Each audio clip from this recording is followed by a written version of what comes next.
Bonjour, j'espère que vous allez très bien. Aujourd'hui, nous allons parler dans cette vidéo d'un livre qui me tient vraiment à cœur et ce livre est rempli de connaissances et je vous exhorte à pouvoir vous en procurer et de le lire. J'ai le fichier PDF dans le canal Telegram, je vais laisser le lien dans la barre de description de cette vidéo. N'hésitez pas à aller la chercher et lisez le livre et acquérir plus de connaissances à travers ce livre. Alors, le livre dont il s'agit est le livre nommé Psychologie de l'argent de Russell, Morgan Russell. Ce livre, je l'ai lu et j'ai fait le résumé pour vous permettre aussi d'avoir un aperçu de ce que ce livre dissimule. Alors, premièrement, le premier conseil que nous allons noter de ce livre est que ce livre nous fait savoir de nous méfier de prendre des repères financiers auprès de personnes qui jouent un jeu différent du nôtre, alignant leurs décisions sur nos objectifs personnels et non sur les stratégies ou styles de vie des autres. Je suppose que vous voulez devenir milliardaire ou millionnaire. Vous ne pouvez pas prendre comme repère quelqu'un qui n'a pas encore fait le million ou bien quelqu'un qui n'a pas encore fait ce que vous voulez faire. Vous ne pouvez pas, en même temps, lorsque vous allez générer peut-être 100 000, vous allez commencer par vous permettre d'acheter des trucs pour impressionner les autres. Cela veut dire que vous voulez juste paraître, mais vous n'êtes pas vraiment riche. Alors, le deuxième, c'est que tout succès n'est pas dû à un travail acharné et toute pauvreté n'est pas due à la paresse. Gardez cela à l'esprit lorsque vous jugez les gens, y compris vous-même. Donc, lorsque vous-même vous avez des résultats, peut-être que vous espérez vous espérez alors moins par rapport à votre énergie fournie. Ce n'est pas parce que vous n'avez pas et vous avez été paresseux peut-être que vous avez ce résultat. Non, ce n'est pas aussi parce que ceux qui ont des grands résultats ont travaillé dur. Pas forcément.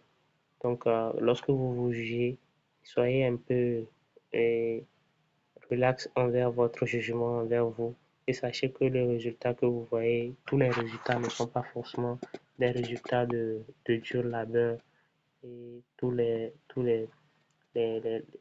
signes de médiocrité aussi ne sont pas aussi parfois dus à la paresse. Parfois aussi, ça dépend des ressources que vous avez et à votre niveau. Et vous ne pouvez pas juger quelqu'un qui a pu faire, disons, 1000 francs et quelqu'un qui a fait 1000 $ en disant que celui qui a fait 1000 francs n'a pas été, et disons, n'a pas travaillé dur ou bien n'a pas a été paresseux. Non. Peut-être que celui qui a fait les 1000 francs a utilisé sa force physique. Cela veut dire même qu'il a travaillé très dur. Mais celui qui a fait peut-être les 1000 $ a utilisé l'effet de levier qui est Internet, peut-être en créant un livre, en créant un système sur Internet qu'il a généré les 1000 $. Donc, vous allez peut-être et comprendre cela à travers la petite anecdote dont j'ai donné, le petit exemple que j'ai donné. Alors, le troisième conseil, c'est quoi? La maîtrise de votre temps est la plus grande dividende que l'argent peut rapporter. Donc, la maîtrise de votre temps, une fois que vous arrivez à maîtriser votre temps, vous arrivez à maîtriser votre temps, et plutôt l'argent va vous rapporter énormément lorsque vous allez commencer à gagner plus, vous allez voir que vous aurez votre temps que vous pourrez bien gérer.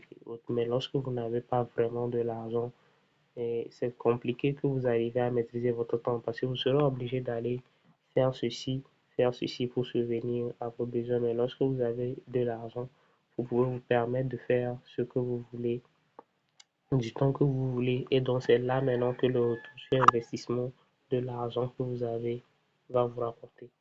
Alors, quatrième, nous avons la possibilité de faire ce que l'on veut, quand on veut, avec qui on veut, aussi longtemps que l'on veut. Ça n'a pas aussi de prix.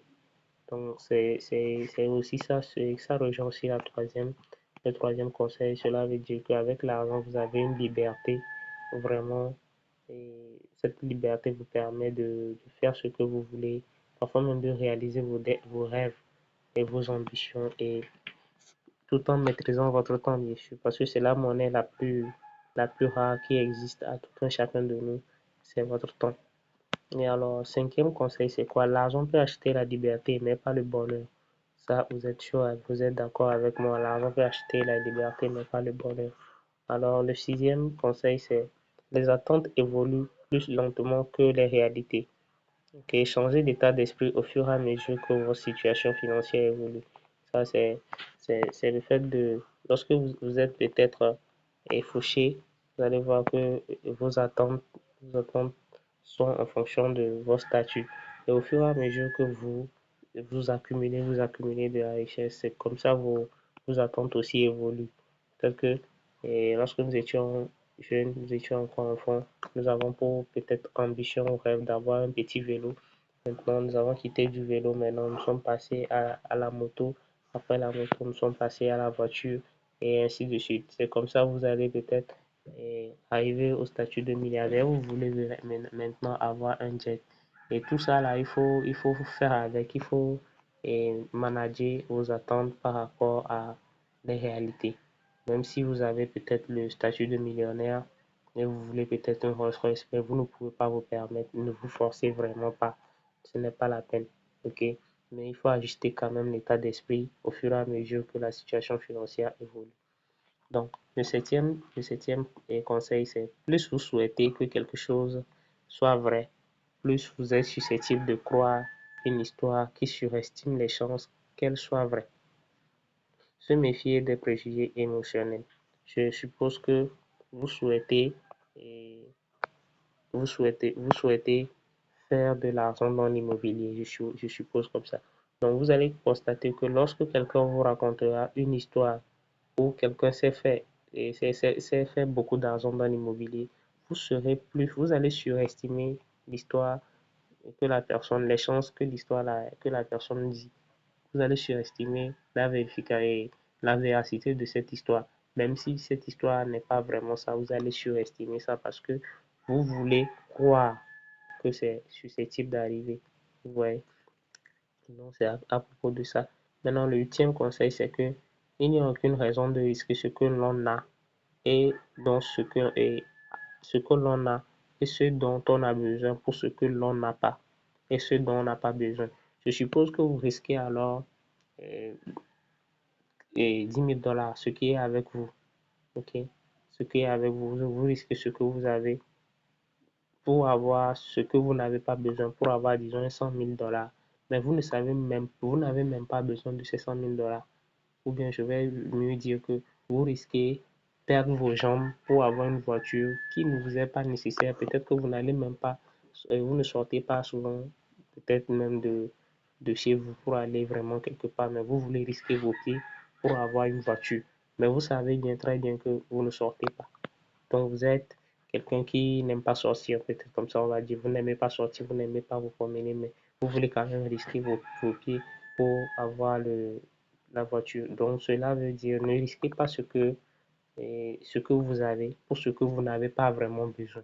Si vous n'avez pas besoin de ça, c'est pas la peine. Ne risquez pas ce que vous avez. Contentez-vous de ce que vous avez et puis vous allez quand même bénéficier de la jouissance de ce que vous avez. Alors maintenant, le neuvième conseil nous dit, l'épargne est le fossé qui sépare votre ego de votre argent revenu.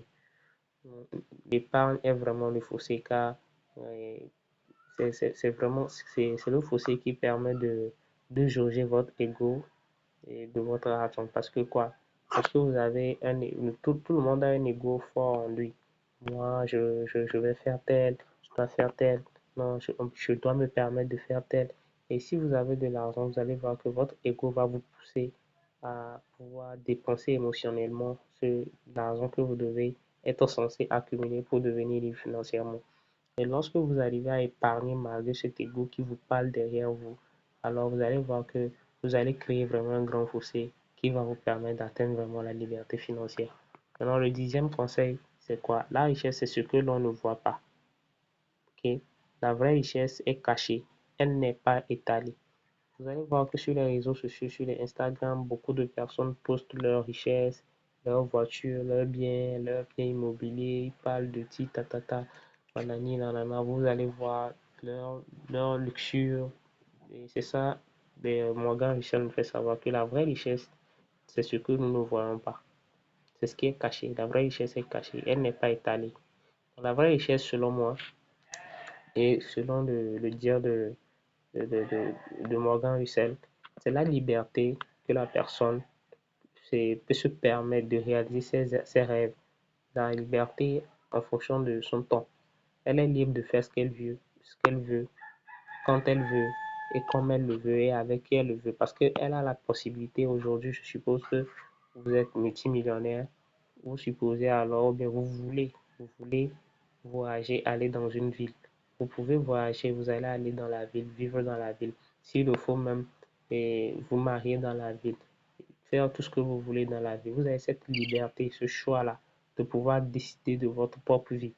Et c'est ça maintenant la vraie richesse. La vraie richesse, c'est de permettre, c'est de pouvoir jouir complètement de, de ce que vous avez aujourd'hui, de, d'avoir cette liberté, ok, de ce que vous voulez alors pour le futur. Vous allez pouvoir programmer et pouvoir l'exécuter. Et lorsque vous n'avez pas vraiment les moyens de le faire ou bien la liberté financière, vraiment vous ne pouvez pas, vous serez obligé alors de vous soumettre aux contraintes alors de, de la pauvreté ou bien de ce que la vie va vous proposer. Vous allez vous contenter de ce que la vie va vous proposer. Merci beaucoup d'avoir